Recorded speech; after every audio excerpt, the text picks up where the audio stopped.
श्री राम। आइए, आपको बहुत बहुत शुभकामनाएं। चैत्र रामनवमी हमारे जीवन की परंपराओं से जुड़ी हुई है और हम ये मानते हैं कि भगवान श्री राम के जन्मोत्सव के रूप में हमने ये प्रतिपदा नवमी तिथि को चुना है और उसी में भगवान का अवतरण भी हुआ। पर साथ में इसमें बहुत सारी कथाएं पुराणों में, इतिहास में लिखी हैं, जिससे नवरात्रि का ये परम त्योहार मनाया जाता है। तो सबसे पहले मैं ये बताऊंगा कि ये त्योहार प्रारंभ कब से हो रहा है। तो इस त्योहार का प्रारंभ हो रहा है 19 मार्च से। अब इसका शुभ मुहूर्त कौन सा है? शुभ मुहूर्त है इसका सुबह 6:15 से 7:20 तक इसका शुभ मुहूर्त है।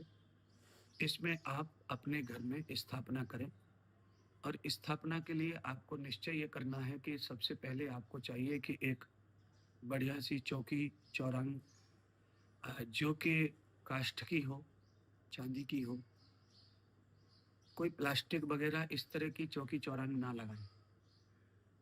उसके ऊपर सुंदर सा लाल, पीला, केसरी रंग का कोई भी कपड़ा उस पर बांधें और कपड़े को पचरंगी धागे से बांध दें।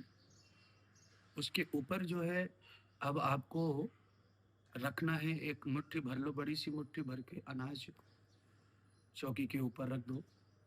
और अगर आपको ये विधि आती है कि आप नवग्रह स्थापित कर सकते हैं तो चौकी पे वो भी कर सकते हैं, दाल, अनाज, चावल से रंग लगाकर।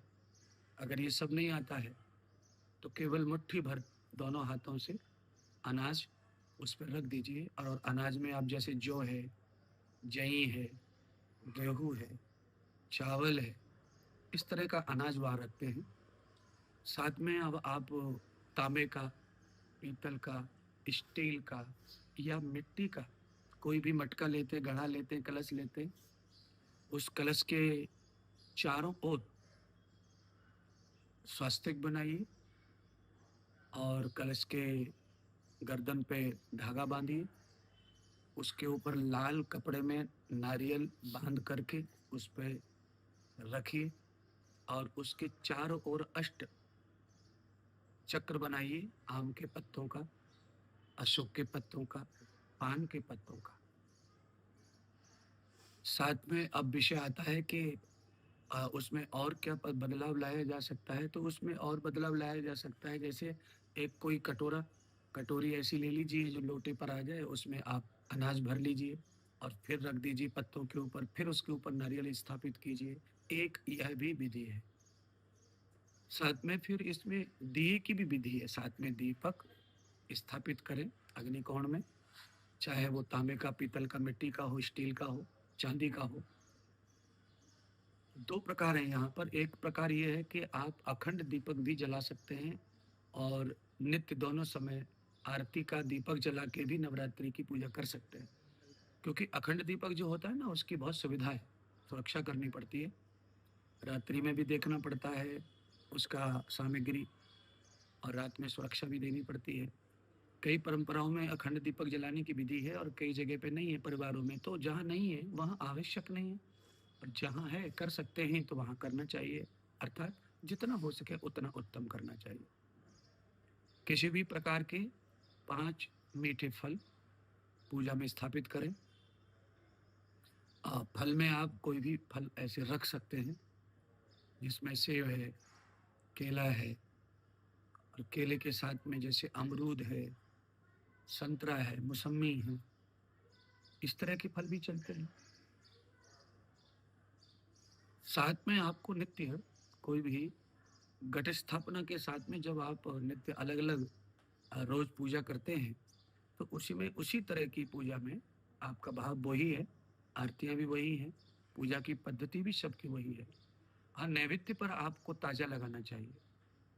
नैवेद्य में ज्यादातर हलवा, पूड़ी, काले चने गला के उबाल के, और साथ में आप रोज खीर पूड़ी, आपको लगता है अलग अलग है तो रोज आप एक पान का बीड़ा इस तरह का भी उपयोग आप पूजा में कर सकते हैं।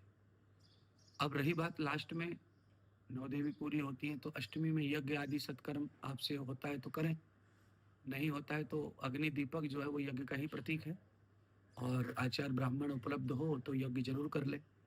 साथ में मैं एक बहुत विशेष बात इसमें बताने वाला हूँ कि जब नौवीं में हम जब कन्याएं जिमाते हैं तो कन्याओं के पैर धोने की जो परंपरा है उसमें किसी भी हाल में आपको जो परात लेनी है, जो कलश लेना है, वो तांबा, पीतल, स्टील या चांदी का ही होना चाहिए।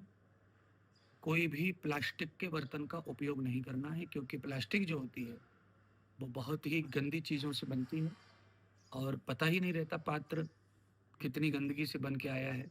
तो इसीलिए कोशिश यही करनी है कि तांबा, पीतल, स्टील और चांदी, सोना ये सब उपलब्ध हो तो ये अवश्य इस तरह का उपयोग करें। कन्याओं के आगे के पैरों पर, अंगूठों पर थोड़ा-सा रोली का कलर लगाते हैं, तो वो ज़रूर करें, ऐसा कलर पूजन करें तो। कन्याओं के माथे पर टीका लगाएँ, गोल टीका, चावल ज़रूर लगाएँ। साथ में ये सब विधान करके कन्याओं को वस्त्र, आभूषण, भोजन और दक्षिणा आपके गति अनुसार, आपके वित्त अनुसार उनको करते हुए जब हम नवरात्रि का ये संपन्न व्रत कर लेते हैं और इसमें प्रयास किया जाए कि जो भी नित्य पूजा में जुड़े हैं वो धरती पर ही सोए, माता, देवी, देवता उनके चरणों में ही सोने की ही अच्छी परंपरा पहले से है।